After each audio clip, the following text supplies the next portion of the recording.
Hey, this is Mannyboxing. Today I want to talk about a very controversial issue, which is scorecards and apparent robberies.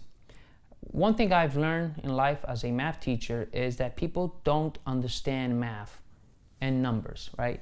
You can give people data, but interpreting the data is where people make a mistake. So I want to talk about the quote-unquote close card fallacy. So let's say you have two fighters, fighter A and fighter B, and they're pretty much evenly matched. They have about the same power, the same speed, same stamina, same chin, right? And round one, right? Fighter A throws 100 punches and lands 40, right? Fighter B throws 102 punches and lands 35, right? A very close round. They threw about the same amount of punches, but fighter A landed a bit more, right? Obviously, I'm simplifying this, but fighter A should get the round, right? Objectively speaking, he landed slightly more, right? Round two, fighter A throws 35 punches, lands 35 punches out of 90, whereas fighter B lands 28 out of 86. Same thing, right? Very close round, but objectively speaking, fighter A should get the round, right? Because overall, the most important things is the amount of punches that you're landing, right? And in this case, again, fighter A landed just a little more. Round three comes along.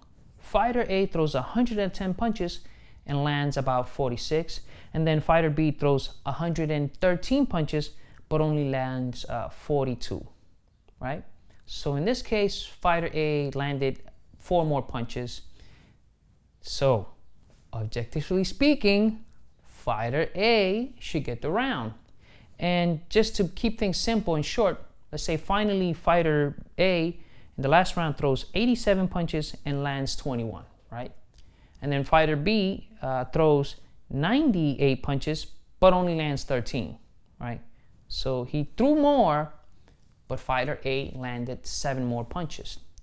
As a judge, right, objectively speaking, keeping emotions out of it, you have to give all of these rounds to fighter A. And then when they read the scorecards, right, you're gonna say, what? This is a robbery. It was a close fight. Why isn't the scorecard closer? So it is possible for you to have a wide scorecard even if the fight is close.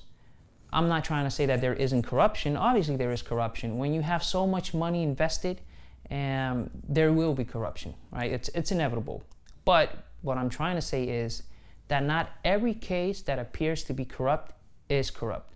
Sometimes just the way it is. So fighter A and fighter B, they were fighting each other. It was a very close fight, but each and every single round, fighter A was just outlanding fighter B by a small amount of punches. And if you're being fair, you have to give those rounds to fighter A. And so sometimes, even though the fight is close, you will have wide scorecards. In my opinion, it will be unfair as a judge, right, to award a round to fighter B just because you're looking at the scorecards and you're like, wow, man, I've given all of these rounds to fighter A, and even though fighter A won this round again, I want to give it to B just because I want to balance things out and I don't want to look biased.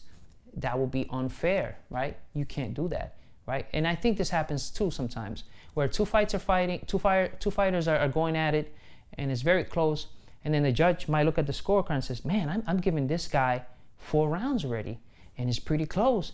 And even though this guy still won the round, I feel like I have to give it a B just to make it look somewhat close.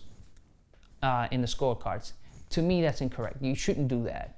So it happens, man. Sometimes you're gonna have, fights where even though it was a close fight, the scorecard is gonna be wide, and it doesn't mean that there is corruption. It just is what it is. All right. So again, thank you for watching. Please hit the subscribe button down there and the like button. I want to make this a fact-based channel and sort of keep emotions out of it, because I see a lot of YouTube channels and it's just all emotional arguments. I don't care for emotional arguments. I only care about facts. So again, thank you for watching Mannyboxing.